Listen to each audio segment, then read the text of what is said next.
சில பேரை பத்தி நம்ம எதுவும் சொல்ல தேவையில்லை. ஏன்னா அவங்களோட பேரை சொன்னாலே ஒரு பயங்கர எனர்ஜி வந்துடும்.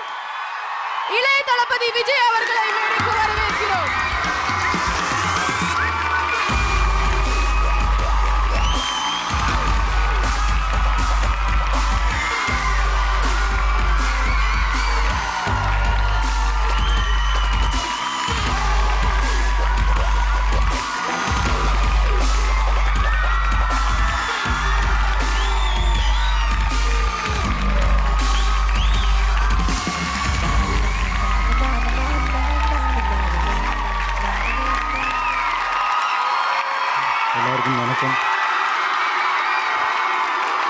எல்லாருக்கும் வணக்கம். Thank you so much.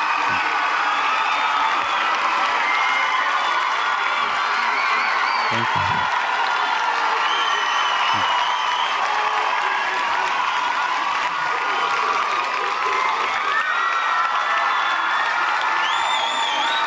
பொதுவாக ஆடியோ ஃபங்க்ஷன்ஸில் மியூசிக் டைரக்டர்ஸ் ஹீரோவாக இருப்பாங்க. இன்னைக்கு வந்து ஒரு ஹீரோவை மியூசிக் டைரக்டராக இருக்கார். அவர் தான் பல வர்ஜின் பசங்களுடைய தலைவர் திரு ஜி பிரகாஷ் அவர்கள். நேற்று வரைக்கும் அவருடைய ஸ்டுடியோவில் மட்டும் தெரிச்சுக்கிட்டு இருந்த இந்த திரைப்பாடல்கள் இன்னிலிருந்து உலகம் பூரா தெரிக்க போகுது.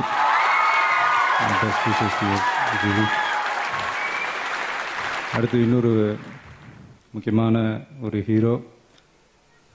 இவர் வந்து இயக்குனர்களின் ஹீரோ அப்படின்னு சொல்லலாம். இவர் பேரை கேட்டாலே முள்ளும் மலரும். அதுதான் மகேந்திரன் சார். உதிரி பூக்கள் மாதிரி மக்கள் மனசில் பல உதிராத பூக்களை கொடுத்தவர். இவர் படங்கள்லாம் நம்மளால் நடிக்க முடியலையே அப்படின்ற ஒரு வருத்தம்.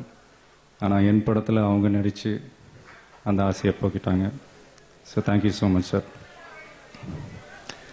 அடுத்து படத்தில் 2 ஹீரோயின்ஸ். ஒருத்தவங்க வந்து செல்ஃபி புள்ள, இன்னொருத்தவங்க வந்து குல்ஃபி புள்ள.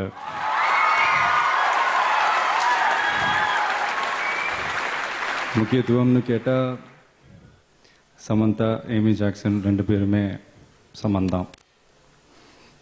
பிரபு சார், ராதிகா மேடம், மொட்டை Rajendran,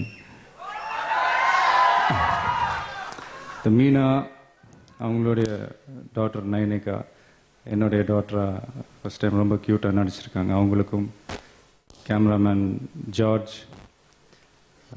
editor Ruben, art director Muthuraj, Dileep Subrayan, dance masters, assistant directors, camera assistants, lyric writers, இவங்க எல்லாருக்குமே முதல்ல என்னுடைய பெரிய நன்றியை தெரிவிச்சுக்கிறேன். இந்த டிஸ்கவரி சேனலெல்லாம் நம்ம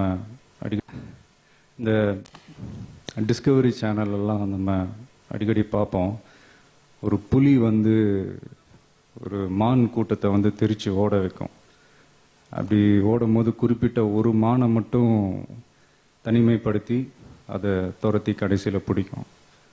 ஒரு கற்பனை தான். அந்த மானோட பேர் வந்து வெற்றின்னு வச்சுக்காங்களேன். அந்த புலியோட பேர் வந்து கலைப்புலி. ஏன் சொல்கிறேன்னா, கடைசி வரைக்கும் அந்த மானை வேட்டையாடாமல் விடவே மாட்டார். அதுதான் தானு சார். அடுத்து அட்லி, ராஜா ராணின்ற ஒரு அழகான காதல் கதையை கொடுத்துட்டு என்னை வச்சு ஒரு ஒரு ஆக்ஷன் படம் எடுக்கணுன்ற ஒரு வெறி தான் இந்த தெறி. அதாவது சைலண்டாக இந்த சின்ன வயசில் அட்லி ரீச் பண்ணியிருக்கிற இந்த உயரம் உண்மையிலேயே ஆச்சரியமானது. அட்லி மட்டும் இல்லை, இன்னைக்கு இருக்கிற நிறையா யங் டைரக்டர்ஸ் நான் பார்த்துட்டு வரேன். அவங்க ரீச் பண்ணியிருக்கிற அந்த ஹைட்ஸ் பார்க்கும்போது உண்மையிலேயே ரொம்ப பெருமையாக இருக்குது. அவங்க எல்லாருக்குமே இந்த நேரத்தில் என்னுடைய வாழ்த்துக்களை தெரிவிச்சுக்கிறேன். அந்த மாதிரி நீங்கள் எல்லாரும்ன்றது என்னுடைய ரசிகர்களாகி என்னுடைய நண்பர்கள் எல்லாருமே வந்து உங்களுடைய லைஃப்பில் சில பல பெரிய உயரங்களை தொடணும் அப்படின்றது தான் என்னுடைய ஆசை.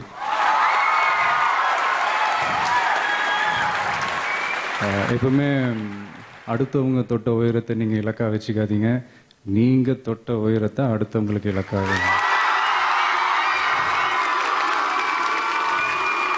இது நம்ம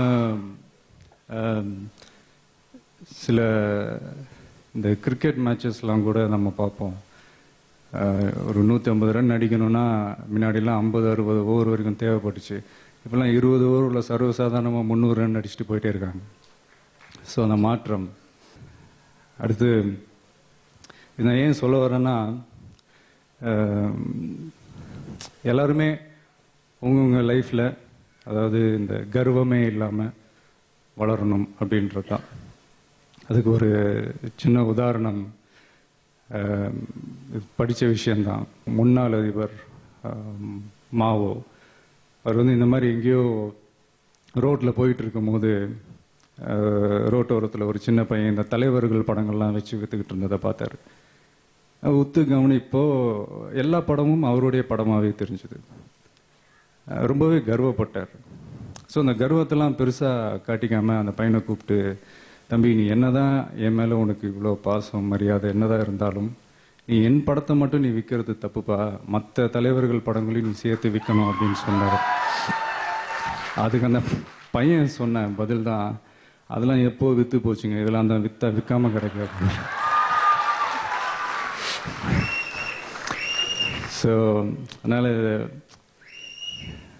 ஏன் சொல்ல வரேன்னா, நீங்களும் கர்வம்லாம் இல்லாமல் உங்கள் லைஃப்பில் பெரிய பெரிய உயரங்களை அடையணும் அப்படின்றது தான். ஏன்னா உங்களுடைய என்கரேஜ்மெண்ட் தான் வந்ததுலேருந்து நான் பார்த்துட்ருக்கேன். Thank you so much. அதாவது என்னடா இவன் வந்து சம்மந்தமே இல்லாமல் ஆடியோ ஃபங்க்ஷனில் என்னென்னமோ பேசிகிட்டு இருக்கான்னு நினைக்கிறேன்னா, எனக்கு வந்து ஜென்ரலாகவே என் படத்தை பற்றி நானே என்ன பெருமையாக பேசுகிறதுன்னு எனக்கு தெரியாது. அதனால தான் இந்த மாதிரி சந்தர்ப்பத்தில் என் மனசில் இருக்கிற சின்ன சின்ன விஷயங்கள் உங்ககிட்ட ஷேர் பண்ணிக்கணும்னு ஆசைப்பட்றேன். அவ்வளோதான். போர் அடித்தா மன்னிச்சிருங்க, ஏதாவது ஸ்பார்க் அடித்தா ஏற்றுக்கோங்க, ஃப்ரீ அட்வைஸ். நீங்கள் எல்லாருமே இருட்டில் உட்காந்து படம் பார்க்குறதுனால தான் நாங்கள் எல்லாருமே இங்கே வெளிச்சத்தில் இருக்கோம். ஸோ அந்த வெளிச்சம் உங்கள் மேலேயும் படணும் அப்படின்றது தான் என்னுடைய ஆசை. தோல்விகளுக்கு 1000 காரணம் இருக்கலாங்க, ஆனால் வெற்றிக்கு 1000 தோல்விகள் மட்டுமே காரணம். அதனால் எதை பற்றியும் கவலைப்படாமல் முயற்சி பண்ணிகிட்டே இருங்க, அது மட்டுமே நிரந்தரம். இது நான் ஏன் சொல்கிறேன்னா, இந்த மாதிரி ஒரு பாசிட்டிவ் அப்ரோச் உள்ள ஒரு கேரக்டர் தான் இந்த தெரி படத்தில் இந்த போலீஸ் கேரக்டர். அதாவது ஷார்ட்டாக ஒரே லைனில் சொல்லணும்னா, இந்த போலீஸுங்களுக்கெல்லாம் அக்யூஸ்டுங்களை கண்டா ரொம்ப பிடிக்கும். அந்த அக்யூஸ்டுங்களுக்கு கூட இந்த போலீஸை பிடிக்கும். Thank you so much. இளைய தளபதி விஜய் அவர்களுக்கு எங்களது